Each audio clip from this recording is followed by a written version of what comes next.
마스 성공 전략 2부 시작됐습니다. 이달 들어 처음으로 외국인이 1,000억 이상을 사준 날이 바로 오늘이네요. 이런 날 때마침 기관이 2,000억 이상 사주면서 둘의 손이 꼭 함께 잡혀진 날입니다. 때문에 코스피는 무려 하루 만에 36포인트가량이나 오르면서 2010선 위 2013.14에 끝났습니다. 코스닥도 사흘 만에 반등했다고 하는데 자세한 종목별 얘기 시황센터 가서 듣고 오죠. 네, 시황센터입니다. 2월 18일 금요일장 마감했습니다. 오늘 양증시 모두 기분 좋게 1% 넘는 반등으로 마감이 됐습니다. 자세한 내용은 코스피부터 확인해 보겠습니다. 오늘 코스피는 2% 가까이 35포인트 오르면서 2013포인트에서 상승으로 마감됐습니다. 장 초반부터 흐름이 괜찮았는데요. 외국인과 기관 모두 매수했습니다. 특히나 어제장에 낙폭을 주도했었던 기관 쪽에서 매수에 나서면서 지수를 끌어올렸는데요. 오후장 들어서는 내친 김에 2010선도 돌파하면서 마감됐습니다. 나흘 만의 반등이었는데요. 자세한 내용 수급으로 다시 한번 살펴보겠습니다. 기관 쪽에서 2,000억 원 넘게 2,300억 원 정도 매수했습니다. 오늘 장에서는 투신권과 연기금이 모두 매수했고요. 외국인 쪽에서도 900억 원 정도 매수이 나타났습니다. 개인만이 차익 실현에 나서는 가운데 개인 쪽에서는 3,000억 원 정도 매도가 나타났습니다. 이어서 코스닥으로 가보겠습니다. 코스닥도 사흘 만의 반등이었는데요. 7% 오르면서 518포인트에서 마무리가 됐습니다. 오늘장 오전장에서는 개인이, 오후장에서는 외국인들이 기관의 매물을 소화해내면서 상승폭을 유지하는 모습이었는데요. 결국 오후장 들어서 상승폭을 조금 더 늘려나가는 모습이었습니다. 오늘장 코스닥은 511포인트와 518포인트 사이에서 움직이면서 다시 한번 510선의 하단은 확인하는 모습이었습니다. 수급 내용 살펴보겠습니다. 개인 쪽에서 20억 원 정도 매수세가 들어왔고요. 외국인 쪽에서는 50억 원 정도 매수 우위가 나타났습니다. 기관만이 팔았지만 지수에 큰 부담을 주지 않는 수준이었는데요. 기관 쪽에서 40억 원 정도 매도했습니다. 이어서 외환시장으로 가보겠습니다. 오늘 또다시 하락했는데요. 5원 45전 내리면서 1111원 95전에서 마감됐습니다. 미국의 경기지표가 개선되면서 달러화가 약세를 보였고요. 이에 원달러 환율도 이틀 연속으로 1110원대에 머물렀습니다. 어제장보다 한 계단 내려와서 1110원대 초중반에서 움직이는 모습이었는데요. 하지만 1110원대 하단도 견고한 상황에서 이탈하지는 못한 채 1111원대에서 마무리가 됐습니다. 이어서 유가증권 시장 시총 상위 종목들의 움직임도 확인해 보겠습니다. 삼성전자가 또다시 반등에 성공하면서 96만 원대까지 회복했습니다. 장중에 하락으로 돌아섰던 포스코도 강보합권에서 마감이 됐고요. 현대차가 강보합권, 현대모비스가 5% 급등으로 마감됐습니다. 조선주가 또다시 반등하면서 현대중공업도 2.6% 올랐습니다. 신한지주가 강보합권에서 마무리가 됐고요. KB금융도 장중에 하락하다가 1% 상승으로 마감이 됐습니다. 한국전력은 닷새째 양호한 흐름을 보여주고 있고요. 하이닉스도 3거래일 만에 반등했습니다. 이어서 코스닥 살펴보겠습니다. 셀트리온이 3.6% 올랐는데요. 나흘 만에 반등하면서 3만 원대 지지는 확인해줬습니다. 서울반도체도 2% 상승, 포스코ICT가 강보합권에서 마무리가 됐습니다. 메가스터디가 어제장에서 5% 가까이 반등했었는데요. 오늘 장에서는 그 상승폭을 반납한 채 4% 하락으로 마감됐습니다.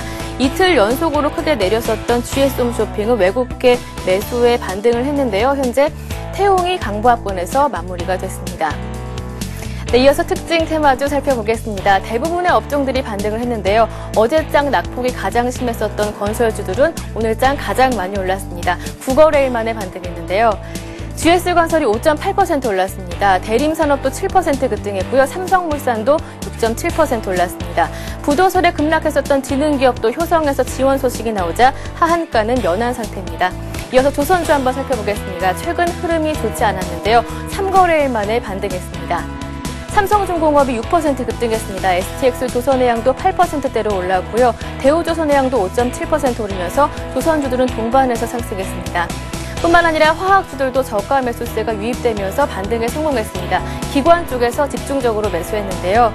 LG화학이 2.3% 올랐습니다. 등유가 인하 소식이 어제장 2%대로 하락했었던 SK이노베이션도 2% 다시 한 번 더 하락폭을 만회하는 모습이었고요. KP카미칼이 6%, 한화케미칼도 3.5% 오르면서 화학주들은 전반적으로 반등에 성공한 모습이었습니다. 이렇게 대부분의 업종들이 상승하면서 지수가 반등에 성공하자 증권주들도 나흘 만에 반등에 성공하는 모습이었습니다. 대우증권이 3.6% 올랐습니다. 삼성증권도 4.5% 올랐고요. 한화증권도 5% 가까이 오르면서 증권주들도 반등에 성공했습니다. 테마주 가운데서는 스마트그리드 관련주가 상승했습니다. 한국전력에서 2030년까지 8조 원의 스마트 그리드 사업에 투자하겠다라고 발표를 했고요. 국회에서도 스마트 그리드 촉진법이 곧 통과할 것이다라는 기대감이 반영됐습니다. PS택이 4.9% 올랐습니다. 디지털오션도 7.3% 올랐고요. 일진전기도 5% 상승하면서 스마트 그리드 관련주들이 강한 모습을 보여줬습니다. 마지막으로 박근혜 테마주 가운데 세종시 관련주 살펴보겠습니다. 이명박 대통령의 과학 비즈니스 벨트 원천 검토 발언에 박근혜 전 대표가 비판 입장을 내세우자 어제부터 상한가로 올랐는데요. 이 가운데 대주산업부터 유라테크가 세종시 관련주입니다. 모두 상한가 진입하면서 마감이 됐고요. 나머지 박근혜 테마주들도 14% 이상으로 오르면서 강한 모습을 보여줬습니다. 지금까지 마감시황 전해드렸습니다. 네, 조선, 건설, 그리고 화학뿐만 아니라요. 증권과 더불어 많이 빠졌었던 지주회사도 오늘 일단 반등하는 모습 확인할 수 있었습니다. 세제 전문가 오늘 장 어떻게 봤는지 얘기 들어보고요. 다음 주에도 장은 열리니까요. 다음 주 대비책도 함께 세워볼게요. 현대증권으로 갑니다. 배상영 연구원 만나보죠. 안녕하세요, 연구원님. 예, 안녕하세요. 자, 외국인도 기관도 이제 슬슬 코인 수급도 좀 풀리는 거 아닌가 싶은데 시장 안심해도 좋습니까? 오늘 장 어떻게 보셨어요? 예, 일단 어제 시장의 흐름을 먼저 살펴보면 전반적으로 지수 조정 요인이 인플레 압력 지속에 따른 기업 실적 훼손 우려가 기본적인 요인으로 작용을 했지만 단기적인 측면에서는 일단 수급의 그런 불균형에 따른 하락 압력이 더 큰 하루였는데요. 일단은 오늘 외국인들이 연속 이틀 매수세가 이어지었고 오늘 기관 투자자 역시 투신권과 연기금을 중심으로 해서 저가 매수세가 이어지면서 일단 시장은 단기 반등에 성공하는 그런 모습을 보이고 있습니다.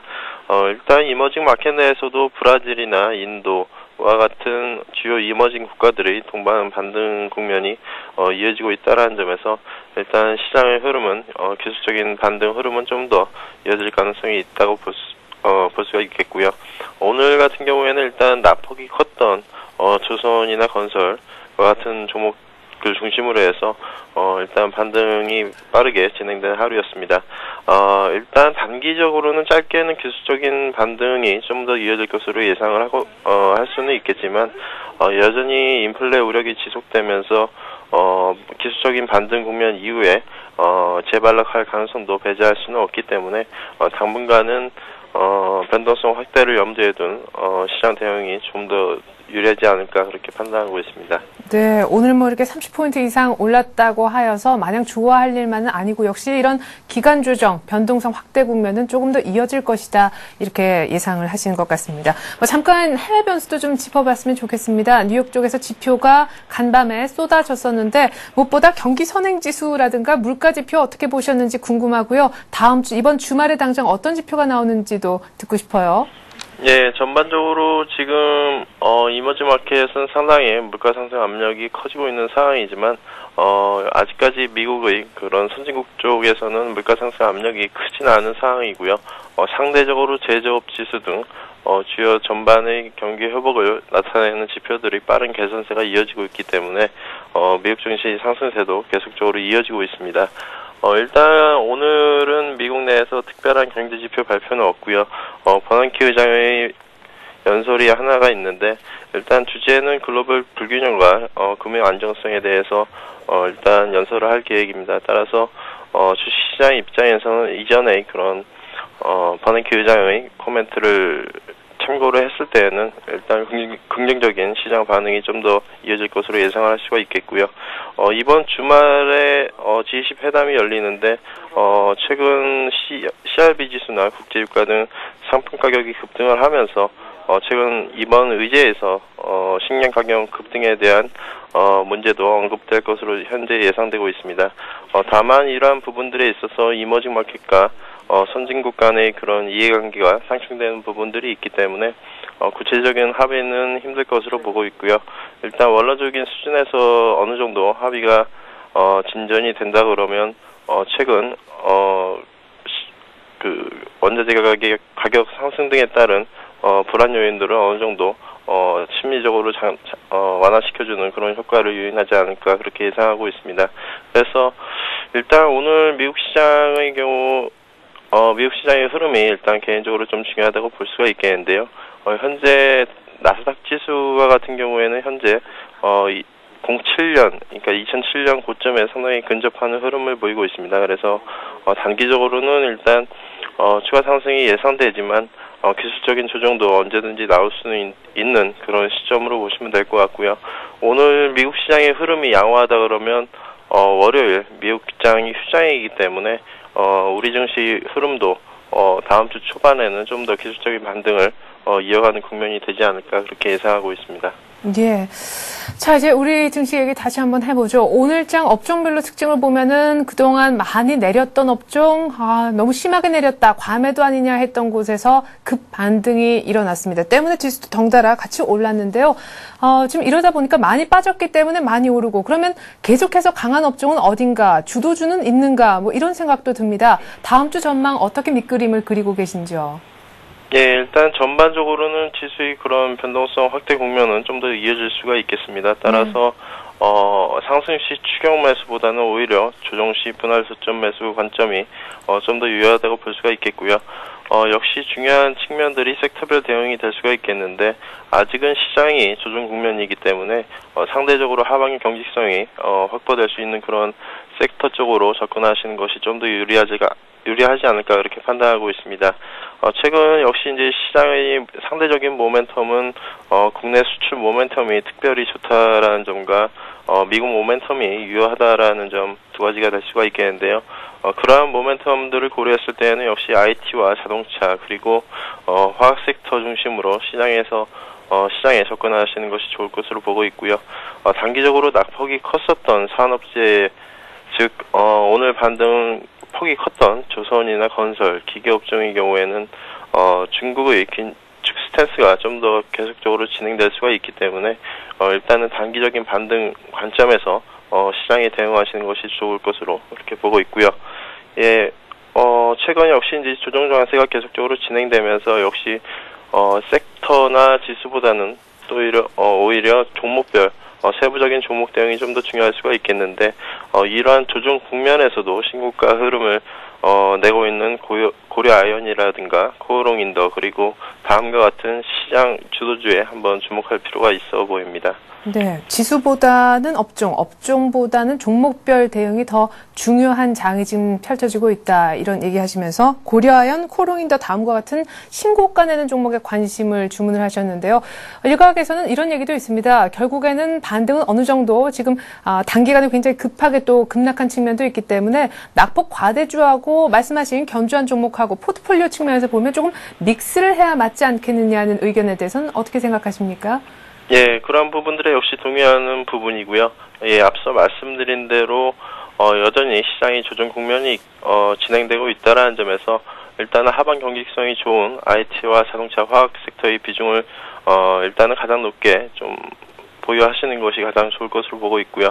두 번째는 우리 국내 경기 사이클이나 금리 인상 사이클을 고려했을 때에는 최근 은행이나 보험 업종도 상당히 하방 경직성을 유지하고는 있습니다. 따라서 보다 안정적인 투자를 원하시는 분들은 앞서 말씀드린 섹터와 은행이나 보험과 같은 금융 섹터에 대한 관심이 좋을 것으로 보고 있고요.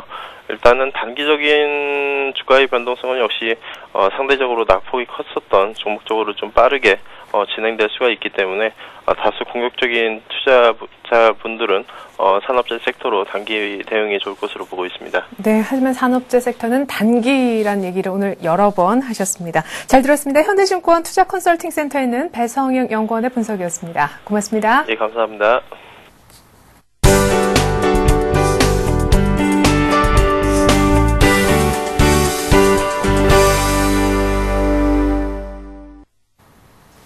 이 시각 주요 뉴스입니다. 정부가 올 상반기 중으로 총 3만 톤의 분유를 무관세로 들여오고 냉동 돼지고기 무관세 수입 물량을 5만 톤 추가하기로 했습니다. 오늘 임종용 기획재정부 제1차관은 정부 과천청사에서 물가안정 대책회의를 갖고 이 같은 대책을 발표했습니다. 정부는 이와 함께 할당관세 적용 품목에 치즈, 버터 등의 유제품과 산란용 병아리, 알루미늄 궤 등 24개 품목을 추가하기로 했습니다. 이에 따라 상반기 중 할당관세 적용 품목은 총 99개로 늘어나게 됐습니다. 서울중앙지법은 오늘 보험소비자연맹이 삼성생명 유배당 보험 계약자 2,802명을 모아 미지급 배당금을 달라며 삼성생명을 상대로 낸 소송에서 원고 패소로 판결했습니다. 이들은 삼성생명이 보험 상품을 판매할 때 배당금을 지급하기로 계약했는데 실현이익만 배당하고 미실현이익 배당을 유보했다며 지난해 2월 소송을 냈습니다. 이들은 그간 제대로 평가되지 않았던 삼성생명 자산 가치를 시가로 평가하면 수십조 원의 이익이 발생할 것이라면서 이 중에는 유배당 계약자의 몫이 존재하는데 이를 배당하지 않고 상장하면 모든 이익이 주가에 반영돼 주주들만 불로소득을 누리게 된다고 주장해왔습니다. 구제역 파동과 물가 급등, 또 전세 대란 등과 같은 민생 현안이 산적한 가운데 오늘 2월 임시국회가 정상 가동됐습니다. 국회는 오늘부터 내달 2일까지 13일 동안 교섭단체 대표연설과 대정부 질문, 이상훈 대법관 인사청문회 등을 진행한 뒤 3월 3일부터 열흘간 3월 임시국회를 재소집해 쟁점 법안들을 심의 의결할 예정입니다. 이번 임시국회에서는 여야가 모두 민생을 최우선으로 외치고 있지만 여야가 요구하는 쟁점 법안들과 국회 선진화 방안 등을 놓고 격돌이 예상됩니다. 여야가 요구하는 쟁점 법안들과 국회 선진화 방안 등을 놓고 격돌이 예상될 텐데 특히 이번 임시국회는 내년 총선의 전초전격인 4.27 재보선을 앞두고 열리는 것이어서 민생을 겨냥한 전국 주도권 경쟁이 치열하게 전개될 전망입니다. 소비자 물가 상승 등으로 지난달 국내 카드 지출이 큰 폭 증가한 것으로 나타났습니다. 여신금융협회에 따르면 지난달 국내 카드 실적은 36조 5천억 원으로 지난해 같은 달보다 23.1% 증가했습니다. 월 단위 증가율이 20%를 넘은 건 지난해 2월 이후 11개월 만의 일입니다. 여신금융협회는 지난달 이상 한파와 폭설, 구제역 피해 등으로 소비자 물가가 지난해 같은 달보다 4.1% 상승하는 등 명목 사용액이 증가하고 설 명절 준비로 카드 사용이 늘었기 때문이라고 카드 사용의 급증 이유를 설명했습니다. 네, 아주 재밌는 외신 보도가 있더군요. 체스 대결에 이어서요, 인간과 컴퓨터가 퀴즈 대결을 벌였는데 컴퓨터가 또 이겼다고 합니다. 지금 내 종목들 컴퓨터가 좀 관리를 해줬으면 하는 바람도 생기게 되는데요. 외국인들이 설마 컴퓨터 놓고 주식하는 건 아니겠죠? 다음 주 또 추가적인 반등 나오길 기대해 보면서 전 다음 주 월요일에 다시 찾아뵙겠습니다. 고맙습니다.